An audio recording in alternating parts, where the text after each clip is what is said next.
I had been deceiving myself that my health was actually in a good state. For the last 7 years before that, I had been gaining weight and just putting it off as being something that comes about as you get older. But in February of 2018, we were listening to a presentation by Dr. Ross Grant from the South Pacific Adventist Hospital called the SAN. And in his presentation, he was telling us about the effects of good health on memory, on health, and on your engagement with life in general. And my two friends turned to me and said, "Terry, you need to go and get assessed because you're looking fat." But I took their advice, and the next morning I went and did a full free assessment that was being shared with us by the Sydney Adventist Hospital.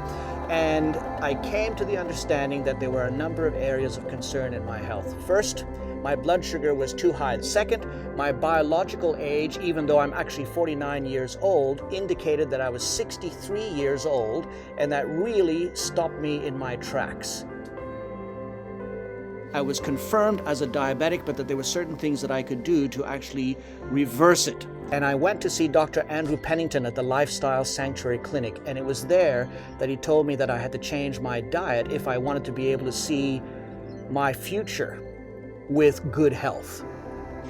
And all of these things I could have done before February because in my family there is actually a history of diabetes type 2. My father has it, my grandfather had it, my uncle has it, and I should have known that it was coming my way as well. What to do? So the doctor told me, change your eating habits. In the morning, instead of having toast with butter and jam, have a bowl of cereal.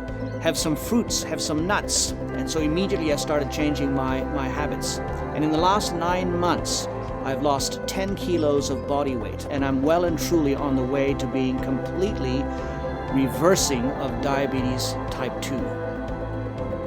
When you look in the mirror, you're actually seeing somebody that you think is okay, but when the doctors actually take a full assessment of who you are, that's when you know exactly how good or how poor your health was.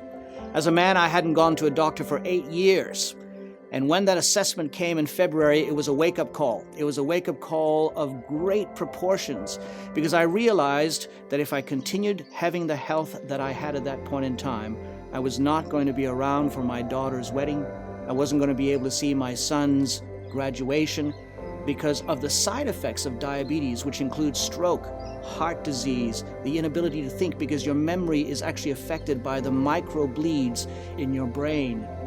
It's easy to change your lifestyle when you know that the end cometh. And let me tell you, in 9 months to lose 10 kilos and to come to a sense of well-being in terms of health is something that anyone can do. All you need is the right motivation. My motivation was obviously being there for my family. What's yours going to be?